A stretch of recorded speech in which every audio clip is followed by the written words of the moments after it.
Thank you, Madam Chairwoman, Ranking Member Chabot, and let me also thank you for your leadership on this issue. I think it's very timely since we just found out on Friday the auction is going to start January 24th and significant dollars will be due from all bidders by December 28th. So thank you for keeping this on the radar screen.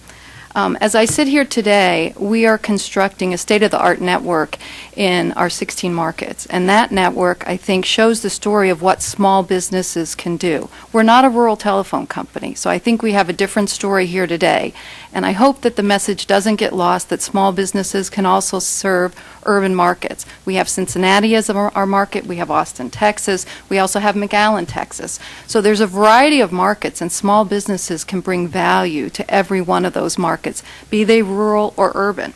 But that all counts on the FCC and the FCC's rules. My companies have participated for 10 years in spectrum auctions, each time as a small business, and we've seen the rules go back and forth. Significantly, the network that we're building today operates on spectrum we won in 2005. We chose not to participate in the AWS auction in 2006 precisely because the rules changed and we didn't feel we could raise the capital. We're likely to sit on the sidelines in 700 megahertz because, again, we don't think we can raise the capital. But the story for small businesses can be bright. Just like other industries, small businesses in wireless generate new jobs, bring new competition, and bring innovative services. My companies over the years have created over 250 new jobs. We're bringing service to business customers that aren't being provided today by the national carriers. As a small company, we can pay attention. We can bring those niche services that other people like. But we need to have access to spectrum. I think it's important to recognize that small businesses in wireless are unique in two very important ways. First, we have to get access to spectrum, and the only way to do that is to buy it from somebody else or go to an auction, and that's expensive. Second, we have to raise a lot of capital, not just to buy the spectrum, but to build the network. My company in the 2005 auction paid $152 million for spectrum. That's a lot for a small business. That included significantly a $44 million bidding credit, without which we wouldn't have been able to purchase the spectrum. It also included our ability to lease half of our spectrum to Sprint Nextel, as mentioned by Congressman Gonzalez. That today is not available, Congressman. We can lease a portion of the spectrum, 25%, but being able to lease 50% to a single entity is not permitted, nor is wholesaling of 50% to a single entity. So small businesses have to face, how do we raise the money to participate in this business? The 700 megahertz auction will require small businesses to raise millions of dollars in the next 3 months. As it's been noted today by the committee, the auction will have to produce $10 billion in revenue.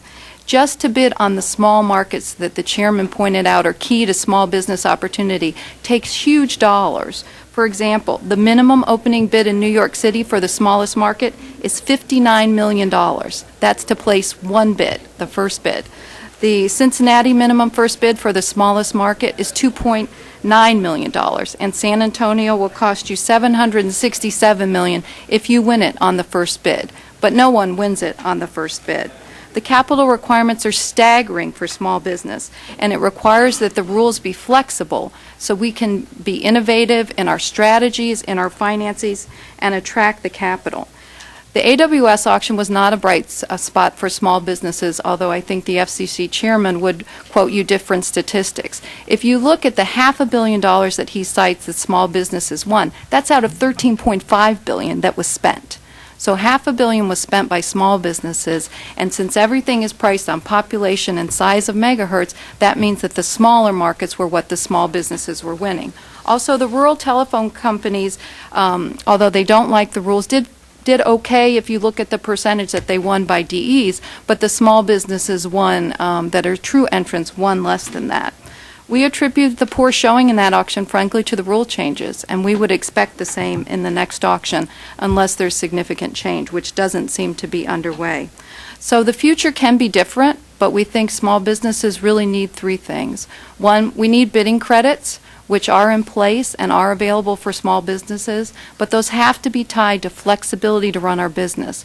We should be able to wholesale. We should be able to retail. We should be able to lease. We shouldn't have straitjackets because we're small businesses that other carriers don't face. And also, we can't live with a 10-year restriction of holding the business. It isn't just selling the business. We can't change our board. We can't have strategic relationships because all of a sudden we fall out of the small business category.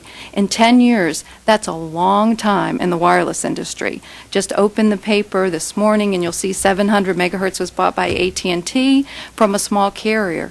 That happens every day. And to say a small business can't have that, but must raise millions of dollars to participate in the auction is the death knell for small businesses. So we appreciate your leadership and your continued support, and we hope the auction goes well.